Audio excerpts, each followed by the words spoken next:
وفي آخر الزمان، وتنبهوا لهذا، آخر الزمان يكثر موت الفجأة، فأنت في عافية وفي قوة وفي شباب ثم تموت فجأة، إما بحادث سيارة، إما بسكتة قلبية، إما في أي سبب مفاجئ، وما أكثر هذا وأنتم تشاهدون هذا وتسمعونه.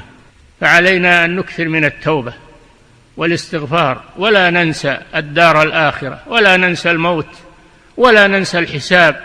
ثم في يوم القيامة موازين توزن فيها الأعمال، فمن ثقلت موازينه يعني بالحسنات فأولئك هم المفلحون، ومن خفت موازينه رجحت سيئاته بحسناته فأولئك الذين خسروا أنفسهم في جهنم خالدون. فأولئك الذين خسروا أنفسهم، ما خسروا أموالهم، خسروا أنفسهم.